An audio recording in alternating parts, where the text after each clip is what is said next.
Bienvenidos a este nuevo video sobre la serie de constituciones. En este caso vamos a ocuparnos de la interpretación de la Constitución y básicamente la pregunta que va a guiar nuestro video es ¿quiénes pueden interpretar la Constitución y por qué habría que interpretarla? Como siempre que vamos a comenzar con un nuevo concepto, lo importante es definir sobre lo que vamos a hablar. Entonces nos vamos a preguntar ¿qué significa interpretar? Interpretar básicamente significa desentrañar el sentido que tiene la norma. En este caso, obviamente, la norma constitucional. ¿Qué sentido tiene el texto de la Constitución? Es encontrarle un significado para poder aplicarla a la Constitución de acuerdo a la intención de quien la creó. Pero cuidado, porque esa interpretación, es decir, aplicarla tratando de respetar la intención de quien creó la norma, de quien creó la Constitución, desde una perspectiva dinámica, porque supongamos, nuestra Constitución original fue sancionada en 1853. Si nosotros vamos a tener en cuenta para aplicarla la intención que tuvieron los constituyentes de 1853, probablemente nos vamos a encontrar con que hay una separación, una grieta en el tiempo, ¿sí? Entonces, esa perspectiva, esa interpretación debe hacerse no al momento de la creación, o sea, no al momento de la intención específica y puntual que tuvo el constituyente en el momento de la creación, sino ayornándola o adecuándola al momento actual. Entonces, es interpretar qué quiso prescribir el constituyente, pero adecuándolo a las circunstancias actuales. Interpretación de las normas se hace desde tiempos inmemoriales, pero si nos vamos a referir a la interpretación de las constituciones puntualmente, esta interpretación comienza a partir de los siglos XIX y XX, que es cuando se empieza, mediante el movimiento del constitucionalismo, que ya lo hemos tratado en otros videos, se empieza a establecer la necesidad de que la Constitución sea una norma jurídica que esté escrita y codificada en un solo cuerpo legal. Es decir, cuando empiezan a aparecer las constituciones modernas, los textos constitucionales modernos, es que empieza la necesidad de interpretar específicamente las constituciones.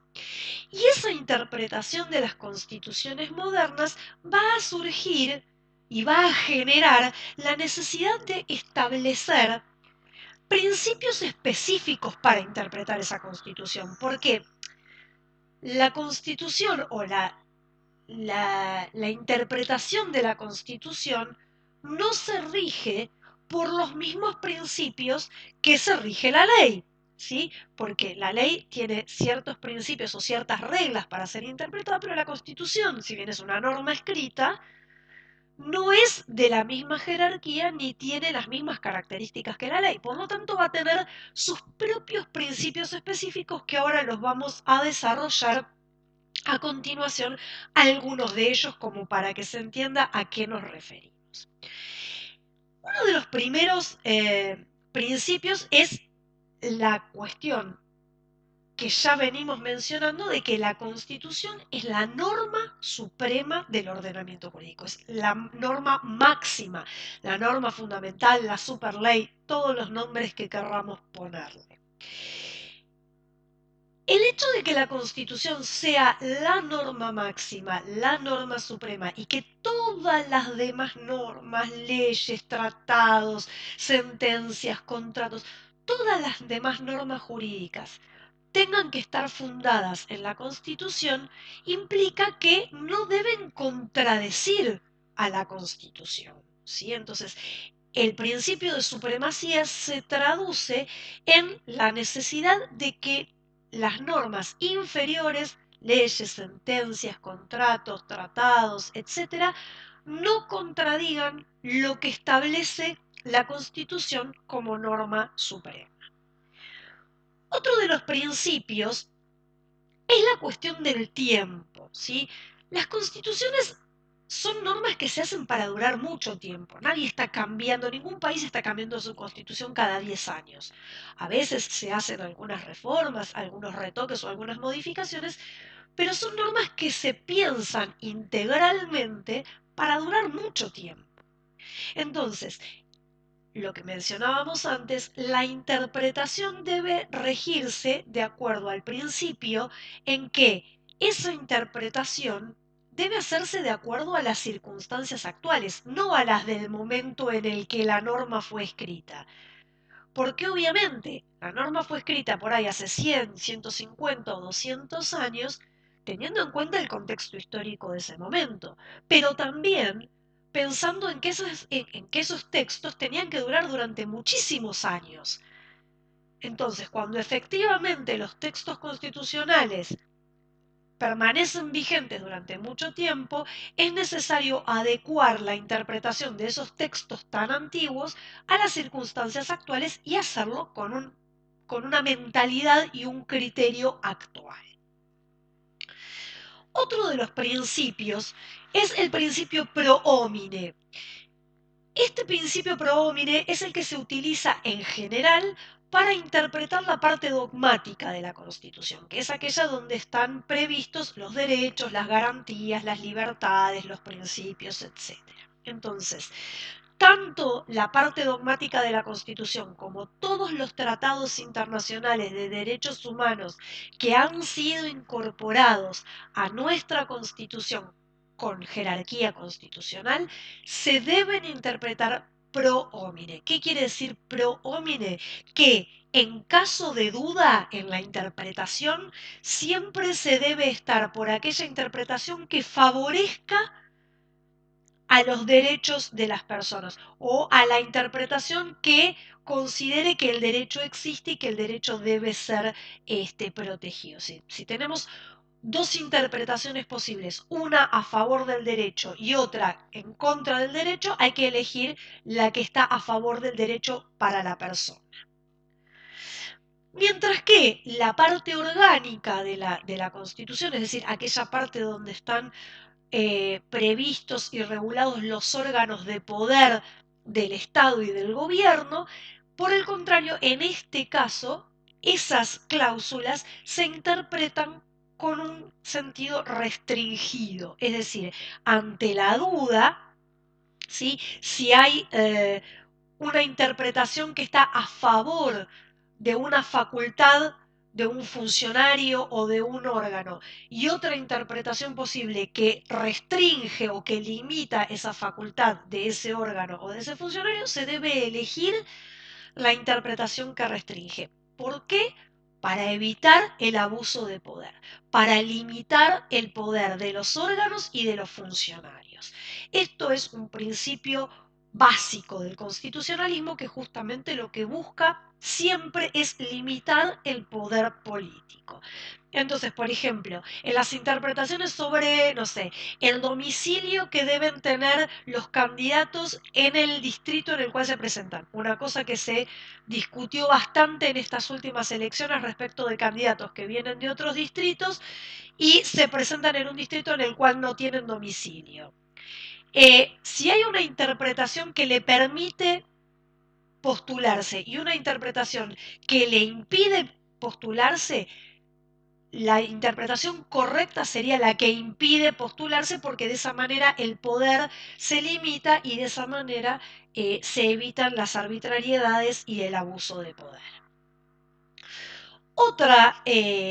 Otro principio de la interpretación constitucional es que las cláusulas que sea necesario interpretar, el artículo o la frase del inciso que hay que interpretar, no se interpreta aislado como si no existiera todo el resto del texto constitucional, sino que hay que interpretarlo como formando parte de un sistema. Recordemos que justamente las constituciones, al ser codificadas y al ser escritas, son sistemáticas, ¿sí? No es una yuxtaposición o una sumatoria de artículos desperdigados que los pusieron todos juntos en un mismo librito, sino que está pensado como una unidad lógica, como una unidad cohesiva, así desde el primer artículo hasta el último, tiene una coherencia interna. Entonces, la cláusula que sea necesario interpretar, hay que interpretarla en función de todo ese texto del cual forma parte. Otra de los principios de interpretación constitucional tiene que ver con la proporcionalidad entre los medios y los fines. Es decir, cuando tenemos que interpretar una cláusula constitucional, hay que interpretar teniendo en cuenta los medios y los fines que esa cláusula quieren regular. Es decir, ¿cuál es la finalidad para la cual la norma fue creada? Hubo hace un tiempo, y este es un ejemplo que da Sapsay, hubo hace un tiempo una discusión respecto de si se podía permitir el ingreso de residuos radioactivos al país para una empresa que quería entrar residuos radiactivos al país. Entonces, la justicia dijo que no, la empresa se queja, o apela a la medida, diciendo que ellos no querían dejarla de manera permanente, sino que querían pasarla de manera transitoria por el territorio del país y después la sacaban. Entonces, acá la interpretación integral y de acuerdo teniendo en cuenta la finalidad del artículo de la Constitución que impide el ingreso de residuos radiactivos y que propugna cuidar el medio ambiente es que no se contamine de ninguna manera. Entonces, si los residuos entran, aunque sea de manera temporaria, y existe el riesgo de que se produzca la contaminación, entonces, si yo tengo que tener en cuenta la finalidad del artículo de la Constitución, tengo que interpretar que no tienen que entrar ni un ratito, ni temporariamente, ni para siempre, ni como depósito, ni de ninguna manera, porque en cualquier caso existe el riesgo de que se produzca la contaminación. Luego también hay que diferenciar al momento de interpretar lo que son las cláusulas imperativas y las cláusulas programáticas. Las cláusulas imperativas son aquellas que deben ser cumplidas de inmediato, es decir, el texto del artículo constitucional ya es una orden en sí misma, ya no requiere de ningún tipo de reglamentación ni de ningún tipo de agregado de leyes que complementen el artículo. Lo que dice el artículo es lo que hay que hacer. Cuando dice que la propiedad es inviolable, es claro lo que nos está diciendo. Dice que no se puede violar la propiedad o la correspondencia, o que no se puede castigar a alguien si no es por un juicio previo. Es decir, hay ciertas normas que son claras en lo que ordenan y su cumplimiento es inmediato.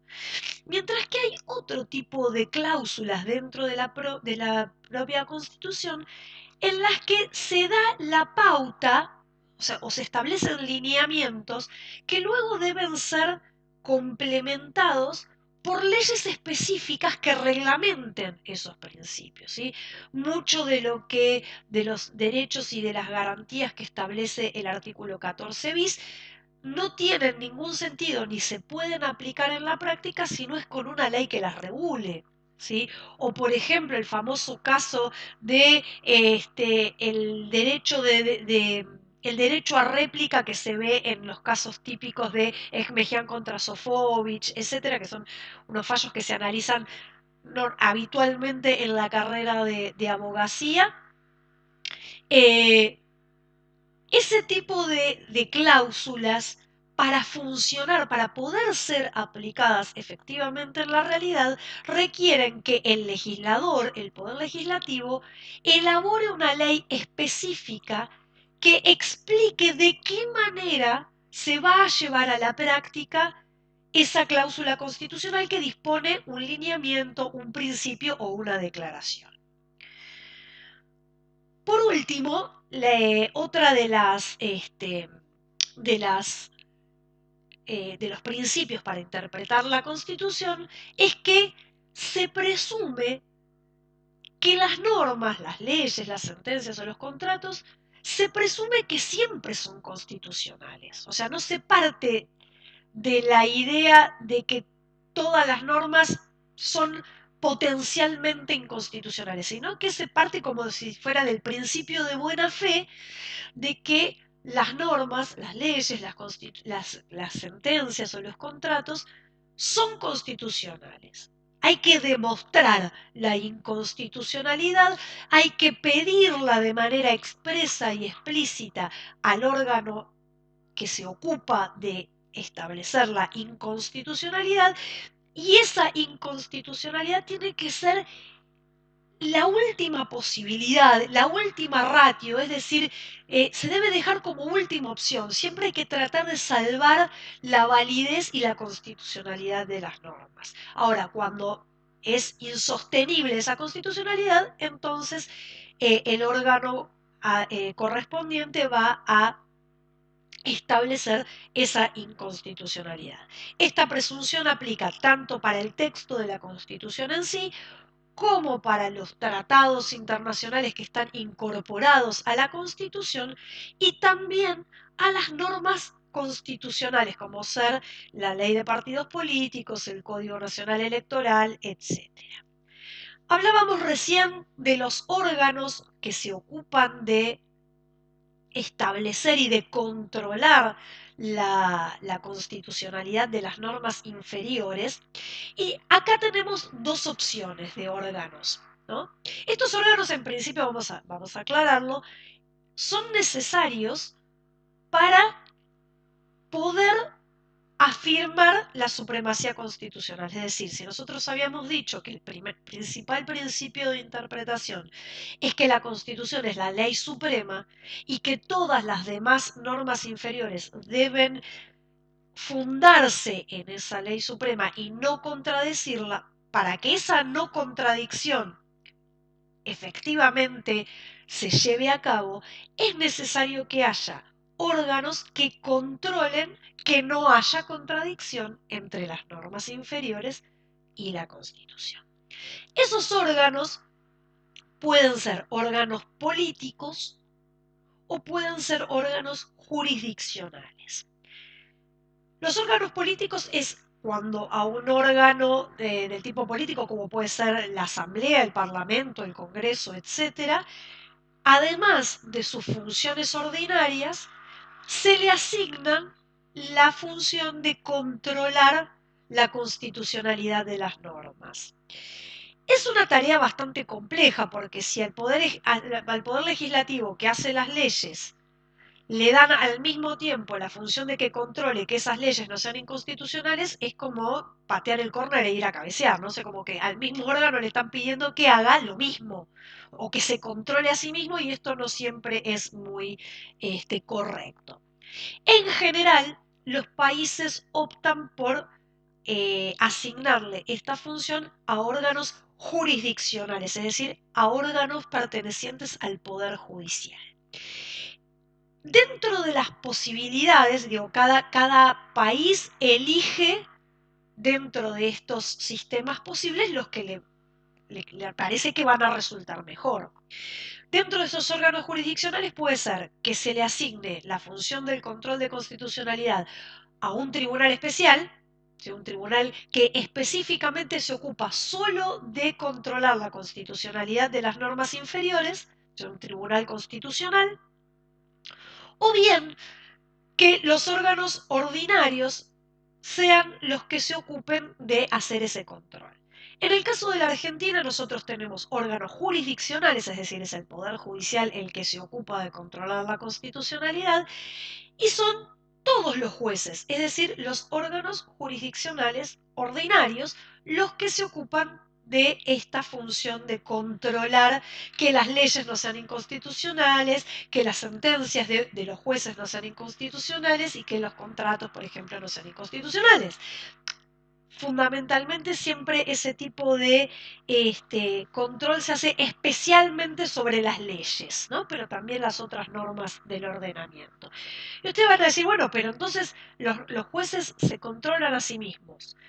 En parte porque al existir la posibilidad de apelar y de que haya distintas instancias no es que los jueces se controlan a sí mismos o controlan la constitucionalidad de sus propias sentencias, sino que puede haber un juez de una instancia superior, como ser la Corte Suprema, que controle la constitucionalidad de los tribunales inferiores. Por último, los efectos de ese control de constitucionalidad, es decir, cuando se decide que una norma contradice la Constitución, es decir, es inconstitucional, puede tener dos tipos de efectos.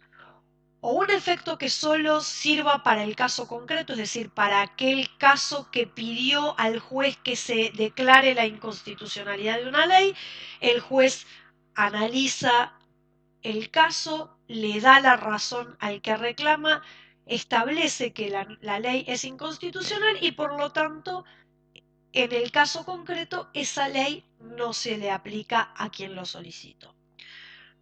Otro efecto posible es que la declaración de inconstitucionalidad por parte de un juez aplique y beneficie a todos, que sería equivalente a derogar esa ley inconstitucional, porque si un juez tuviese la potestad de declarar inconstitucional una ley y que no se le aplique a nadie más, sería lo mismo que borrarla del ordenamiento o derogarla.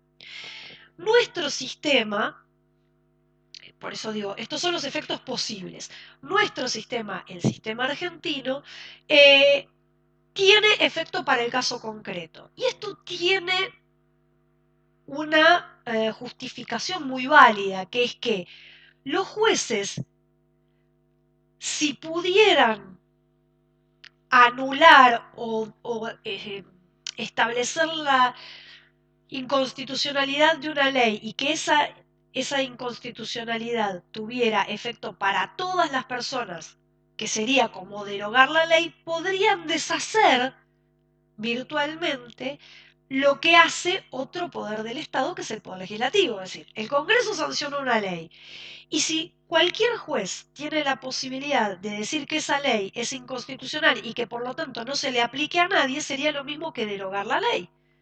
Por lo tanto, el Poder Judicial tendría poder de deshacer lo que el Poder Legislativo hace.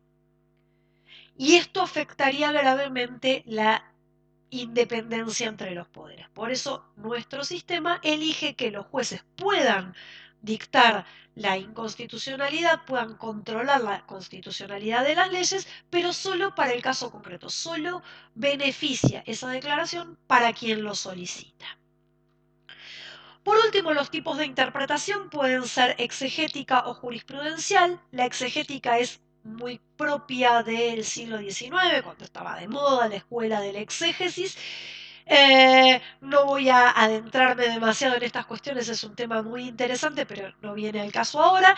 Esta escuela propia de la interpretación del Código Napoleón de 1804 establecía que los jueces debían ajustarse al texto de la ley lo más posible, o sea, tiene que hacer como una interpretación cuasi mecánica y eventualmente si de las palabras del texto de la norma no se podía hacer una interpretación ajustada al significado de esas palabras, debía tratar de interpretar el espíritu del legislador al momento de redactar esa norma. Es decir, al aferrarse tanto al texto legal y al espíritu del legislador, lo que buscaba garantizar la escuela del exégesis era el principio de legalidad, es decir, el imperio de la ley por sobre todas las cosas. En el siglo XIX esto tenía mucha razón de ser porque se venía de muchos siglos de absolutismo monárquico y lo que se buscaba era ponerle límites al poder del rey y al poder del Estado. Entonces esa interpretación tenía bastante sentido. La interpretación jurisprudencial tiene que ver con esto que decíamos recién de los órganos que se ocupan de controlar la constitucionalidad de las normas, y es la interpretación que hacen los jueces sobre la Constitución. Una vez que un tribunal hace una interpretación sobre la Constitución, hay como una tendencia a que esa interpretación permanezca en el tiempo y, si se dan casos análogos a esa interpretación, se mantenga lo que ese tribunal ha fallado, ¿sí? Generalmente se toma como referencia las sentencias de la Corte Suprema y la interpretación que la Corte Suprema hace sobre la Constitución se mantiene en el tiempo. Es decir, si un tribunal un tiempo después tiene un caso parecido, va a tomar el modo de interpretar que tuvo la Corte y lo va a aplicar a ese caso. De esa manera lo que se busca resguardar es el principio de seguridad jurídica. Espero entonces, como siempre, que les haya sido útil. Muchas gracias y nos vemos la próxima.